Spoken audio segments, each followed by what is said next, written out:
Hello दोस्तों, कैसे हैं आप सब। आई होप कि बढ़िया है। ठीक है, हाँ जी, थोड़ा टेंशन में ज़रूर होगी। टेंशन तो होना ही चाहिए क्योंकि अब मैक्सिमम जो है आपके 30 डेज़ बचे हैं और 30 डेज़ के बाद जो है आपकी एग्ज़ाम स्टार्ट होने जा रही है। ठीक है, अब ग्रुप वन के बारे में जो है कुछ इन्फॉर्मेशन आपको प्रोवाइड करनी थी। कैसी इन्फॉर्मेशन? देखिए, इन्फॉर्मेशन थी कि कौन कौन से चैप्टर्स जो है, कौन कौन से आपके पार्ट्स जो आपके मॉड्यूल में, उस पे आपको ज़्यादा ध्यान देना चाहिए और प्लस कौन सी मिस्टेक्स आपको नहीं करनी है। चलिए, तो सबसे पहले तो मैं इंपॉर्टेंट चैप्टर्स की बात कर दूँ तो सबसे पहले आप देखिए तो अकाउंट्स। तो अकाउंट्स में ग्रुप वन में जो है, आप ग्रुप वन में देखिए अकाउंट्स में किस तरीके से आपको काम करना है। सबसे पहले आपको अकाउंट स्टार्ट कर रहे हैं, हाँ जी। तो रिवीजन में सबसे पहले एएस कंप्लीट कीजिए। देखिए, एएस का सबसे ज़्यादा मार्जिन रहा है अकाउंट्स में और एएस काफ़ी आसान होते हैं। ठीक है, तो एएस जो है आप सबसे पहले रिवीजन कीजिए। इसके बाद इन्वेस्टमेंट अकाउंट, एचपी। एचपी का मतलब होता है हायर परचेस, आपको पता ही होगा, हायर परचेस। ठीक है, तो as, investment account, hire purchase, preference share, bonus और डिबेंचर, ये बहुत छोटे चैप्टर है और इसका जो है मैंने मटेरियल बेच भी प्रोवाइड कर दिया है विथ कॉन्सेप्ट। ठीक है, तो इसी चैनल पे आप जाइए, आप जो है वहाँ पे देखेंगे अकाउंट प्लेलिस्ट सेक्शन में। इसी चैनल पे आप जो है प्लेलिस्ट सेक्शन में, ठीक है, प्लेलिस्ट सेक्शन में आपको जो है अकाउंट्स की जो है आपको प्लेलिस्ट मिल जाएगी, जहाँ पे आप देख सकते हैं प्रेफरेंसर, बोनस, डिबेंचर, इवन इन्वेस्टमेंट भी प्रोवाइड कर दिया है। ठीक है, तो सबका मटेरियल बेच आईसीआई में जितने भी क्वेश्चन है उसके सॉल्यूशन प्लस उसके कॉन्सेप्ट सारे डिस्कस करे हैं, तो आप वो देख सकते हैं। ठीक है, वहाँ पे आपको मिल जाएंगे जी। और प्रेफरेंस शेयर और डिबेंचर इन्वेस्टमेंट काफ़ी ज़्यादा मतलब पॉपुलर रहे ये वीडियो। काफ़ी ज़्यादा अच्छे कमेंट मिले हैं कि हाँ जी, कॉन्सेप्ट जो है क्लियर हुआ है, तो थैंक यू वेरी मच। वो तो ठीक है, आप देख सकते हैं। ठीक है, इसके बाद बात करें यहाँ पे अकाउंट्स की बात हो गई। अकाउंट्स में ये सारे जो है चैप्टर आप पहले करेंगे, उसके बाद जो है बाकी का रिवीजन करेंगे। देखिए, ये नहीं कह रहा हूँ कि सिर्फ इतना करना है, लेकिन ये कह रहा हूँ कि पहले आपको ये करना है। ठीक है, क्योंकि ये अगर आप कर लेते हैं तो भी आपके जो है पास होने के चांसेस बहुत ज़्यादा हो जाते हैं। इसके बाद आप जो है नेक्स्ट रिवाइज कीजिए। ठीक है, इसके बाद अब नेक्स्ट लो की बात करें। ठीक है, चलिए, तो फटाफट मैं आपको जो है बता रहा हूँ ताकि जो है आपका बिल्कुल भी ज़्यादा टाइम वेस्ट ना हो, सिर्फ और सिर्फ इंपॉर्टेंट बात हो। जितनी भी हमने मिनट्स का वीडियो बनाया है, ठीक है, तो सिर्फ और सिर्फ इंपॉर्टेंट बात हो, सब फटाफट आपको बता देता हूँ।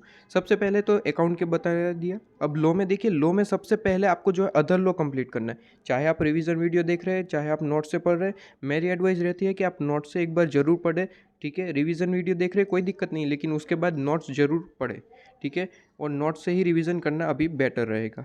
तो अदर लो आप पहले करें, उसके बाद जो है लो में जो आप कंपनी लो है उसमें चैप्टर नंबर 7, 8, 9, 10 ये पहले कर ले, उसके बाद जो है आप रिमेनिंग कर सकते हैं। अगर ये भी हो जाता है, पास होने के चांसेस मतलब 100% तक पहुंच जाते हैं। ठीक है, इसके बाद कॉस्टिंग की बात करें तो standard costing, marginal, budget, ABC और आपका ओवरहेड। ठीक है, ये चैप्टर सबसे पहले करिए। हो सकता है कि काफ़ी सारे स्टूडेंट को जो है स्टैंडर्ड में प्रॉब्लम आ रही हो, मार्जिनल में प्रॉब्लम आ रही हो, लेकिन ये कह दो कि ये चैप्टर बहुत ही मतलब कि वेटेज वाले हैं। आप थोड़ी सी प्रैक्टिस ज़्यादा कीजिए, आपको जो है समझ में आ जाएगा। ठीक है, और प्रैक्टिस कौन से क्वेश्चन करने हैं, जो पास्ट ईयर वाले हैं वही करिए। ठीक है, और इन जो आपका इन रेलिवेंट क्वेश्चन जो होते हैं वो आप मना करें। ठीक है, सिर्फ और सिर्फ past year ICA study mat या फिर पास्ट ईयर आरटीपी एमटीपी है या फिर कोई स्कैनर वगैरह है जिसमें ये सारा दे रखा है, तो सिर्फ वो कीजिए जो आईसीआई के क्वेश्चन है। ठीक है, इसके बाद टैक्स की बात करूँ तो सबसे पहले जीएसटी कीजिए, उसके बाद जो है आप डायरेक्ट टैक्स में जाइए। ठीक है, इनडायरेक्ट टैक्स सबसे पहले करना सही रहेगा, तो वो आपको पास करने में हेल्प कर सकता है। ठीक है, तो ये रही आपकी जो है चैप्टर जो इम्पोर्टेंट है वो बात। अब सबसे पहले मैं मिस्टेक की बात कर लेता हूँ, मिस्टेक कौन कौन सी नहीं होनी चाहिए। तो सबसे पहले तो ध्यान रखिए कि जो आपका सबसे कॉमन मिस्टेक होता है, कॉमन मिस्टेक कौन सी होती है, शॉर्ट फॉर्म यूज़ करना। देखिए, शॉर्ट फॉर्म यूज़ करना जो है बिल्कुल भी अलो नहीं है। हाँ जी, कहाँ आप शॉर्ट फॉर्म यूज़ कर सकते हैं, जहाँ पे आपको मॉड्यूल में दे रखे, जैसे कि डीआर मतलब कि डेबिट। ठीक है, क्रेडिट, इसके बाद वर्किंग नोट। ठीक है, वर्किंग नोट 1, वर्किंग नोट 2, जो आपको मॉड्यूल में गिवन है कि आप शॉर्ट फॉर्म यूज़ कर सकते हैं, वहाँ पे आप यूज़ कीजिए। लेकिन जो शॉर्ट फॉर्म यूज़ नहीं कर सकते, आप यूज़ नहीं कीजिए। ठीक है, जैसे कि फॉर एग्जांपल मैंने जनरली देखा है कि काफ़ी सारे स्टूडेंट जो है जनरल एंट्री लिखते हैं, तो उसमें प्रीमियम अकाउंट लिखना होता है, सिक्योरिटी प्रीमियम, तो ऐसे लिख देते हैं सिक्योरिटी प्रीमियम अकाउंट, सॉरी यहाँ पे सिक्योरिटी प्रीमियम अकाउंट डेबिट, इस तरीके से लिख देते हैं, डेबिट हो या फिर क्रेडिट हो। लेकिन सिक्योरिटी प्रीमियम को जो है इस तरीके से शॉर्ट फॉर्म में लिख देते हैं, जो बिल्कुल भी अलो नहीं है। अगर आप ऐसे लिखेंगे आपके मार्क्स कट जाएंगे, ठीक है, याद रखिए। ऐसे शॉर्ट फॉर्म अलोवेबल ही नहीं, आपको पूरा जो है सिक्योरिटी प्रीमियम अकाउंट पूरे का पूरा आपको लिखना पड़ेगा, ठीक है। आपको जो है शॉर्ट फॉर्म अलोवेबल नहीं है, इसलिए आप जो है मेरी माने कोई भी शॉर्ट फॉर्म यूज़ ना करें जी। डी आर सी आर ये ठीक है, आप डेबिट क्रेडिट का शॉर्ट फॉर्म लिखते हैं वो तो अलोवेबल है, लेकिन किसी में भी शॉर्ट फॉर्म यूज़ ना करें, चाहे वो अकाउंट है, चाहे वो लो है, चाहे वो कॉस्ट है, और चाहे वो टैक्स ही क्यों ना हो, ठीक है। कहीं पे भी आप अपना शॉर्ट फॉर्म यूज़ नहीं करेंगे। और ये एडवाइस मैं पहले से ही देता हूँ कि आप जब अपनी नोटबुक में ये नोट्स लिख रहे होते हैं, क्वेश्चन प्रैक्टिस कर रहे होते हैं, तो वहाँ पे भी शॉर्ट फॉर्म ना लिखें, ताकि गलती से भी आप एग्ज़ाम में जो है गलती से भी गलती ना कर पाए, ठीक है। तो वो आप ध्यान रखिए। इसके बाद याद रखिए कि आपको जो है यहाँ पे हर एक सब्जेक्ट के अंदर जो है 15 मिनट्स एग्जाम में दे जाते हैं, ठीक है। तो 15 मिनट्स में आप कौन कौन से क्वेश्चन करते हैं, तो जनरली स्टूडेंट को देखा गया है कि 15 मिनट में जो है स्टूडेंट अपने क्वेश्चन सोल्व करने में लगा रहता है, जो आपको बिल्कुल भी नहीं करना है। आपको जो है ये 15 मिनट में क्वेश्चन को पढ़ लेना है, ठीक है, और ये डिसाइड कर लेना है कि वो 6 क्वेश्चन में से कौन से आप लिखना चाहते हो। देखिए 15 मिनट्स में जो है मैक्सिमम स्टूडेंट ये डिसाइड नहीं कर पाते हैं कि 6 क्वेश्चन में से कौन से क्वेश्चन लिखने हैं, क्योंकि वो जो स्टूडेंट क्या करते हैं कि पूरे का पूरा क्वेश्चन सोल्व करने में लगे रहते।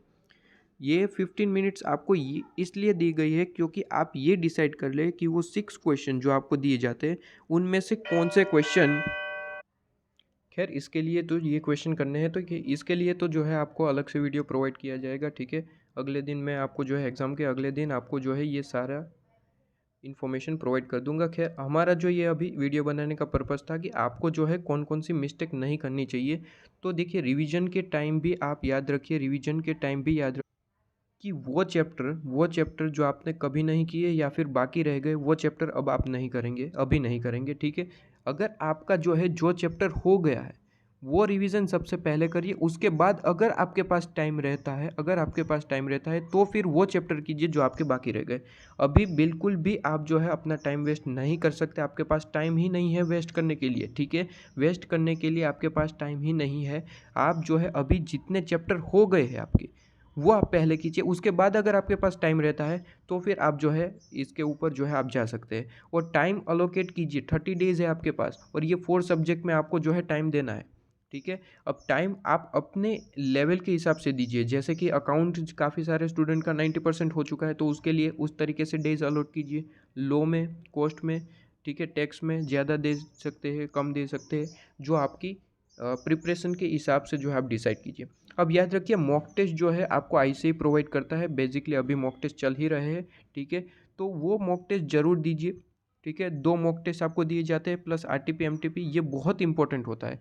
इंपॉर्टेंट क्या है आपके लिए जो है आईसीएआई स्टडी मेट, ठीक है, आईसीएआई स्टडी मेट, फिर आरटीपी और एमटीपी, ठीक है। ये बहुत इंपॉर्टेंट रहता है, आपको ये करना ही चाहिए। आरटीपी एमटीपी पिछले 3-4 सालों के कर लीजिए, जो आपको आईसीएआई वेबसाइट पे जो है मिल जाएंगे आरटीपी एमटीपी, ठीक है, वो कर लीजिए, वो करना ज़रूरी होगा। वो कर लिया है मतलब कि ये 3 चीज़ें आईसीएआई मेट, आरटीपी एमटीपी, ठीक है, और पास्ट ईयर क्वेश्चन पेपर, ये चार चीज़ें अगर हो चुकी है तो आपको जो है फेल होना मतलब दूर की बात है, एकदम दूर चला जाएगा फेल होना, ठीक है। आप पास 100% हो गए, हाँ जी, 99% भी नहीं, 100%।